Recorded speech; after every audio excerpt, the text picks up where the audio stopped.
मां तव्हांखे हींअर किशोर भाई जेके किशोर भाई कतीरा किथां जा दादा?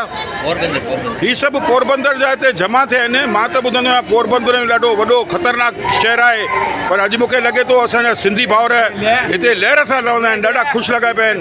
2000 माण्हू घटि में घटि हिते कुतियाना, बाटवा, जूनागढ़ अलाए किथां किथां। दादा मूंखे हिकिड़ी ॻाल्हि ॿुधायो कि जेको पोरबंदर जे अंदरि तव्हां क़रीब घणा घर हूंदा? 200-250 घर आहिनि। ऐं तव्हां हींअर तव्हां कॾहिं सोचियो आहे, तव्हां कॾहिं सोचियो आहे कि असांजूं नियाणियुनि जूं शादियूं छो न थी रहियूं आहिनि?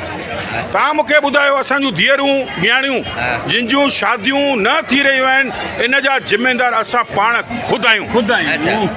त मूंखे तव्हां हिन विषय में ॿुधाईंदा आख़िर हिन जे पुठियां केरु? हिनजे पुठियां पंहिंजो समाज ई आहे न। बराबरि। नई सभु ॻाल्हियूं कनि था, अलॻि अलॻि कनि था, भई समाज खे एक करे न कनि था आऊं अलॻि ईअं करे कनि था। न दादा ॾिसो, छोकिरियूं बि असांजूं घटि कान अथव। हर कंहिं छोकिरीअ खे डॉक्टर खपे, हर कंहिंखे इंजीनियर खपे, हर कंहिंखे पैसेदार घर खपे। त ग़रीब गाॾे वारो जो केरु थींदी? इहा ॻाल्हि बि इहे जेका तव्हां दादा चओ था सोच, उन सोच में पंहिंजे माइटनि खे ॿारनि खे सम्झणु खपे कि भई न पुट सुठो आहे, घर परिवार सुठो आहे, पंहिंजी ज़रूरत प्रमाणे पाण जेके आहियूं। अगरि असांजा अरमान ऊचा हूंदा त असांखे कुझु न कुझु खामी पाण करणी पवंदी। असांखे 5 गिदरा हथ में कोन्हे, 5 आङुरियूं सरखियूं कोन हूंदियूं आहिनि, किथे किथे कसी करणी हूंदी आहे। उहो असांजे माइटनि जी फर्ज़ु आहे कि ॿारनि खे सेखारणो कि न पुट। हींअर माइट चवनि था न मुंहिंजी धीअ खे वञे कुतियाना कोन थो वणे। छो भई छा आहे कुतियाने में? शहरनि जूं छोकिरियूं भला शहरनि में धीअरूं ॾियनि था, सॼो ॾींहुं घुमनि थियूं। छा सभु गामड़नि में वेठी आहिनि, सभु दर बंदि करे गामड़नि जी छोकिरियूं पाण मस्तु घुमनि थियूं। हा सही ॻाल्हि आहे दादी, तव्हांजे आवाज़ में दम आहे। अॻियां असां जागृति कंदासीं। सिंधी जमात जी जोत भरी आहे दादूराम साहिब वटि। इन बहाने असां हिते आया आहियूं। स्वामी लीलाशाह पहिरीं चवंदा हुआ सिंधियुनि में ॾेती लेती, हाणे ॾेती लेती कोन्हे, पर देखा देखी वधी वई आहे, प्री वेडिंग शूट वधी वियो आहे।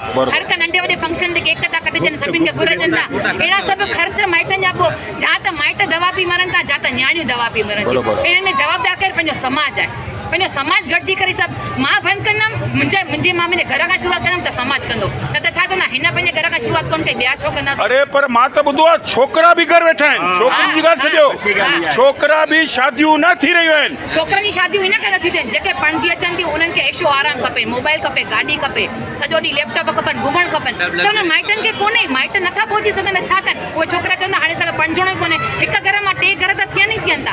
उनखां सवाइ कुझु चओ त छोकिरी पेटी तयार थी, असां वञूं था, असां हली वञूं। वाह वाह वाह वाह वाह वाह वाह वाह। ॾिसो अच्छा दीदी, तव्हांखे हिकु तव्हांजो हथियार मिली वियो आहे। पोरबंदर मां तव्हांखे महेश भाई जेका चूंड कई आहे असांजी दीदी जन खे असां मुलाक़ात खालसा दीदी खे चऊं था त भई तव्हांखे हिकु जोड़ी मिली वई आहे।